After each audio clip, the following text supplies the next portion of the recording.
CPM സംസ്ഥാന സമ്മേളനത്തിന്റെ പരിസമാപ്തിയിലേക്ക് കടക്കുകയാണ്. പൊതുസമ്മേളനം തുടങ്ങാൻ പോവുകയാണ്. ഇപ്പോൾ ആശ്രമം മൈതാനത്തേക്ക് എത്തിക്കൊണ്ടിരിക്കുന്നു. രഘുനാഥ് നാരായൺ വിവരങ്ങളുമായി ചേരുന്നു. രഘു ഇപ്പോൾ എവിടെയാണുള്ളത്? വലിയ തിരക്ക് അനുഭവപ്പെടുന്നുണ്ട്. അവിടെ നിന്ന് പങ്കുവയ്ക്കാനാകുന്ന വിവരങ്ങൾ എങ്ങനെയാണ്? അക്ഷയ ഹൈസ്കൂൾ ജംഗ്ഷനിൽ തന്നെയാണ് ഞാനുള്ളത്. അതായത് സമ്മേളനം നടക്കുന്നതിൻ്റെ ഏകദേശം 1.5 കിലോമീറ്റർ ആണ്. അവിടെ ഏകദേശം ഇപ്പോൾ ആ തിരക്ക് മാറിയിട്ടുണ്ട്. പക്ഷേ നമുക്ക് അപ്പുറത്തേക്ക് നോക്കിയാൽ കാണാൻ സാധിക്കും മുൻപോട്ട് പോകാൻ പറ്റാത്തത്ര രീതിയിൽ ആളുകൾ അവിടെ ഇങ്ങനെ മുൻപോട്ട് അവർക്ക് പോകാൻ വേണ്ടി സാധിക്കുന്നത് നമുക്ക് ആ ചെങ്കൊടി കാണാൻ വേണ്ടി സാധിക്കുക. ആ പ്രകടനത്തിന് മുന്നോട്ട് പോകാൻ പറ്റാത്തത്ര രീതിയിൽ 1.5 കിലോമീറ്ററോളം ആളുകൾ ഇങ്ങനെ ചെങ്കടലായി അങ്ങ് ആശ്രമം മൈതാനത്തേക്ക് ഒഴുകിക്കൊണ്ടിരിക്കുകയാണ്. യഥാർത്ഥത്തിൽ തന്നെ കൊല്ലത്തെ ചെങ്കടലാക്കുന്ന ഒരു പൊതുസമ്മേളനം അല്ലെങ്കിൽ ഒരു പ്രകടനം തന്നെയാണ് CPM നടത്തിയത്. പ്രത്യേകിച്ച് ഈ നമ്മൾ ദൃശ്യങ്ങളിൽ നിന്ന് കാണുന്നത് കൊല്ലം ജില്ലയുടെ വടക്കൻ മേഖലയിൽ നിന്നും ഒപ്പം തന്നെ വടക്ക് കിഴക്കൻ മേഖല ശൂരനാട് പോലെയുള്ള സ്ഥലങ്ങളിൽ നിന്നുമൊക്കെ എത്തിയ സഹാക്കളാണ്. കൊല്ലത്തെ സഹാക്കൾ മാത്രമല്ല, എന്നോടൊപ്പം കുറച്ച് മലപ്പുറത്ത് നിന്നുള്ള ആളുകൾ കൂടി ചേരുന്നുണ്ട്. മലപ്പുറത്ത് എവിടെയാ? ഞങ്ങൾ മലപ്പുറം നിലമ്പൂരിൽ നിന്നാണ്. പാർട്ടി മെമ്പർമാരാണോ? ഞങ്ങൾ പാർട്ടി ഏരിയ കമ്മിറ്റി മെമ്പർമാരാണ്, ലോക്കൽ കമ്മിറ്റി മെമ്പർമാരാണ്, ജനപ്രതിനിധികളാണ്, ലോക്കൽ സെക്രട്ടറി അടക്കമുള്ള ആളുകളുണ്ട്. ഞങ്ങൾ ഇന്നലെ വന്നതാണ്. സമാരാധ്യരായിട്ടുള്ള സീതാറാം യെച്ചൂരിയുടെയും കോടിയേരി ബാലകൃഷ്ണൻ്റെയും സ്മരണകൾ ഇരമ്പുന്ന ഈ തൊഴിലാളി വർഗ പ്രസ്ഥാനത്തിൻ്റെ സംസ്ഥാന സമ്മേളനം കൊല്ലം ഏറ്റെടുത്തത് വളരെ ആവേശകരമാണ്. ഞങ്ങളെ സംബന്ധിച്ചിടത്തോളം ഞങ്ങളുടെ പാർട്ടിയുടെ ഇടതുപക്ഷ ജനാധിപത്യ മുന്നണിക്ക് ചരിത്രത്തിലാദ്യമായി തുടർഭരണം കിട്ടുകയും ആ തുടർഭരണം കേരളീയ സമൂഹത്തിലാകെ ഈ എല്ലാ സമ്മേളനവും കാണാൻ പോകാറുണ്ടോ? എല്ലാ സമ്മേളനവും ഞങ്ങൾ കാണാൻ പോകാറുണ്ട്. മധുരയിൽ നടക്കുന്ന പാർട്ടി കോൺഗ്രസിന് ഞങ്ങളിപ്പോൾ എല്ലാ തയ്യാറെടുപ്പും നടത്തി കാത്തിരിക്കുകയാണ്. നിങ്ങൾ ആരാ പാട്ട് പാടുന്നത് കേട്ടെ?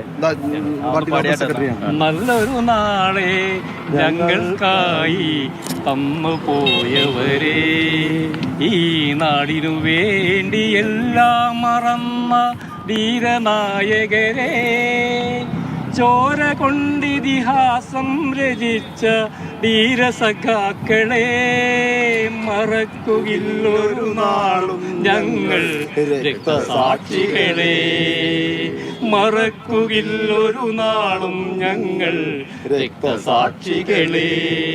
ലാൽ സലാം, ലാൽ സലാം, ലാൽ സലാം, ലാൽ സലാം. ഇതേപോലെ സംസ്ഥാനത്തിന്റെ വിവിധ ഭാഗങ്ങളിൽ നിന്ന് ആളുകൾ സമ്മേളനം കാണാൻ വേണ്ടി എത്തിയിട്ടുണ്ട്. നമ്മളോട് അല്പസമയം മുമ്പ് സംസാരിച്ച ആളുകൾ മലപ്പുറത്ത് നിന്ന് വന്നതാണ്. ഇതേപോലെ സംസ്ഥാനത്തിന്റെ വിവിധ ഭാഗങ്ങളിൽ നിന്ന് മാത്രമല്ല, രാവിലെ നമ്മളെ പൊതുസമ്മേളനം പ്രതിനിധി സമ്മേളനം നടക്കുന്ന ആ സ്റ്റേജിൻ്റെ മുന്നിൽ മധുരയിൽ നിന്ന് വന്ന സഹാക്കൾ, അങ്ങനെ പാർട്ടിയോട് കൂറുള്ള, പാർട്ടിയോട് സ്നേഹമുള്ള, അല്ലെങ്കിൽ പാർട്ടിയെ നെഞ്ചോട് ചേർക്കുന്ന ആളുകളുടെ ഒരു സമ്മേളനം കൂടിയാണ് ഇത്.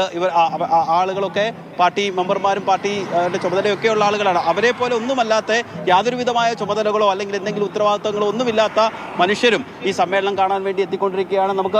നമ്മൾ ഈ ലൈവ് തുടങ്ങിയപ്പോൾ പറഞ്ഞതാണ്, ആ സമ്മേളനത്തിൽ അല്ലെങ്കിൽ ആ പ്രകടനത്തിന് മുന്നോട്ട് പോകാൻ കഴിയുന്നില്ല എന്നുള്ളത്. കാരണം അത്രമേൽ ജനങ്ങളാണ്. കാരണം ഇതിൻ്റെ ഏറ്റവും മുമ്പിൽ പോയത് ചുവപ്പ് സേന പരേഡായിരുന്നു. ആ പരേഡ് ഒരു പക്ഷേ അവിടെ സമ്മേളന സ്ഥലത്ത് എത്തിയിട്ടുണ്ടാകാം. അത്രമേൽ 1.5 കിലോമീറ്ററോളം ആളുകൾ ഇവിടെ മാത്രം ഇങ്ങനെ ഹൈവേ നിറഞ്ഞ് പൊയ്ക്കൊണ്ടിരിക്കുകയാണ്. 2 ലക്ഷം ആളുകൾ എന്നാണ് CPM പറഞ്ഞത്. ഒരുപക്ഷെ അതിനേക്കാൾ കൂടുതൽ ആളുകൾ ഒരുപക്ഷെ എത്തിയിട്ടുണ്ടാകാം. ഇപ്പോഴും ആളുകൾ നിരനിരയായി എത്തിക്കൊണ്ടിരിക്കുകയാണ്. നമുക്ക് ദൃശ്യങ്ങളിൽ നിന്ന് കാണാം. ഇവരൊക്കെ ഒരുപക്ഷെ നേരത്തെ പുറപ്പെട്ട് ദൂരെ നിന്നൊക്കെ വരുന്ന ആളുകളായിരിക്കാം. ഒരുപക്ഷെ ഇവരൊക്കെ ഇങ്ങനെ സമ്മേളനത്തിലേക്ക് ആളുകൾ ഇങ്ങനെ ഇടതടവില്ലാതെ ഒഴുകിക്കൊണ്ടിരിക്കുകയാണ്. രഘുനാഥ് നാരായണനാണ് വിവരങ്ങൾ നൽകിക്കൊണ്ടിരിക്കുന്നത്. ഒഴുകിയെത്തുന്നു സഖാക്കൾ. കൊല്ലത്തെ ചെഞ്ചോ പണിയിക്കാൻ കൊല്ല നഗരിയെയാകെ ചെങ്കടല് ആക്കി മാറ്റി തീർക്കുന്ന കാഴ്ചയാണ് നമ്മൾ കാണുന്നത്. റെഡ് വോളണ്ടിയർ മാർച്ചിന്റെ കുറച്ചുകൂടി ദൃശ്യങ്ങൾ നമ്മൾ കാണുകയാണ്. 4 ഇടങ്ങളിൽ നിന്നാണ് റെഡ് വോളണ്ടിയർ മാർച്ച് ആയിക്കൊണ്ട് സഖാക്കൾ, വോളണ്ടിയർമാർ, കേഡർമാർ എത്തുന്നത്. ആശ്രമ മൈതാനത്തേക്ക് എത്തുന്നത് യെച്ചൂരി നഗർ. സഖാവ് സീതാറാം യെച്ചൂരി ഇല്ലാത്ത പാർട്ടി സംസ്ഥാന സമ്മേളനം നടക്കുകയാണ്. സീതാറാം യെച്ചൂരി ഇത്തവണ ഇല്ല. അദ്ദേഹത്തിന്റെ വിയോഗത്തിൽ സഖാവ് യെച്ചൂരി നഗർ എന്നാണ് ഈ നഗറിന് പേര് നൽകിയിരിക്കുന്നത്. യെച്ചൂരി നഗറിലേക്ക് എത്തിച്ചേരുകയാണ്. 2 ലക്ഷം സഖാക്കൾ, പാർട്ടി പ്രവർത്തകർ, പാർട്ടി അണികൾ എത്തിച്ചേരുമെന്നുള്ളതാണ് CPM പറയുന്നതെങ്കിൽ അതിൽ പരം ആളുകൾ ഉണ്ടാകാനുള്ള സാധ്യതയുണ്ടെന്നുള്ളതാണ് രഘുവും കണ്ണനുമൊക്കെ റിപ്പോർട്ട് ചെയ്യുമ്പോൾ സൂചിപ്പിക്കുന്നത്.